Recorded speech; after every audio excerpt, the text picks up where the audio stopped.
Have you wondered why now that your anxiety about sleep has faded, you're still not sleeping more?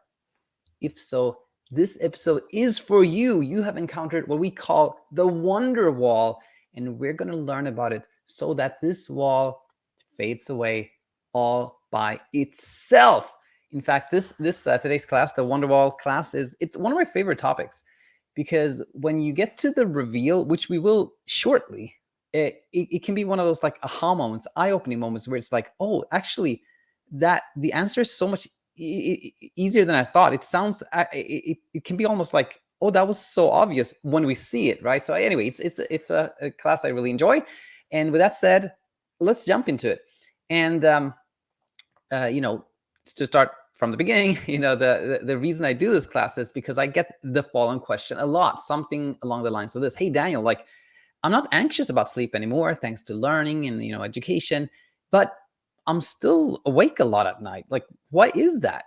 It can seem quite puzzling, especially when you know that what we teach is that insomnia is a product of anxiety. Insomnia is one way that we experience fear, and then the fear is fading away. Then why am I not sleeping more? It's a very logical thing to wonder.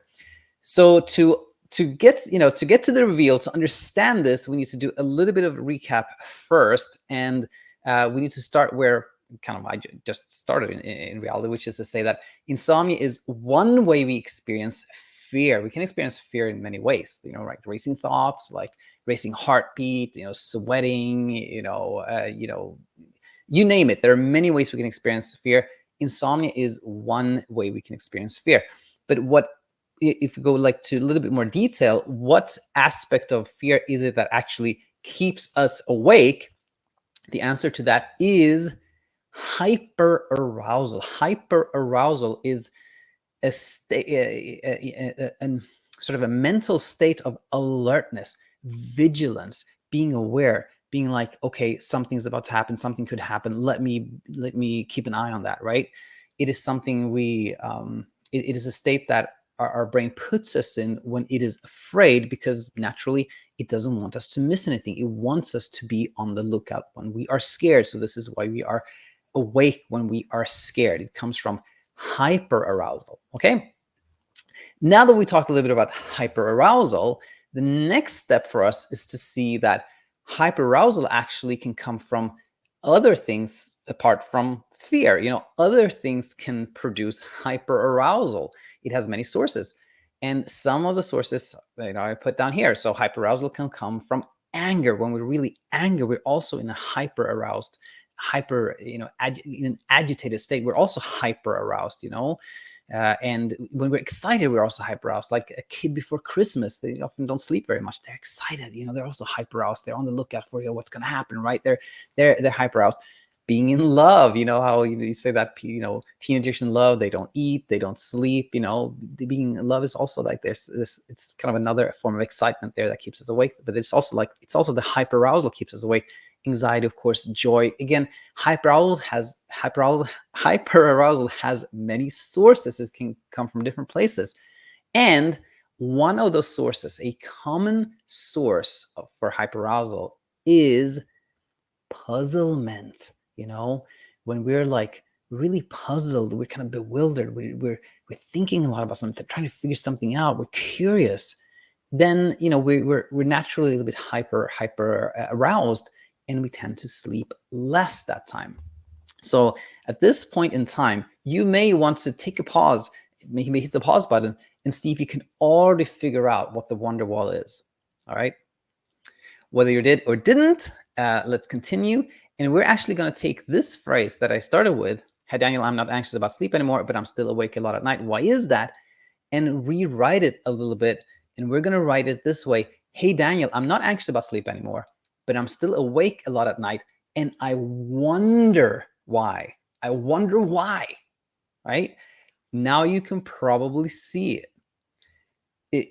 Wonder, when we wonder something, we express that we are puzzled. We're kind of curious. We're bewildered. We're not sure. We're wondering.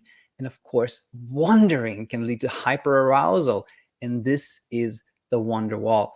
When our anxiety has faded, but we're still we have questions about sleep, we're wondering about sleep, then that is the new source of hyperarousal that now keeps us awake. In other words, wondering why we aren't sleeping now that the anxiety has faded keeps us awake. That's a wonder wall.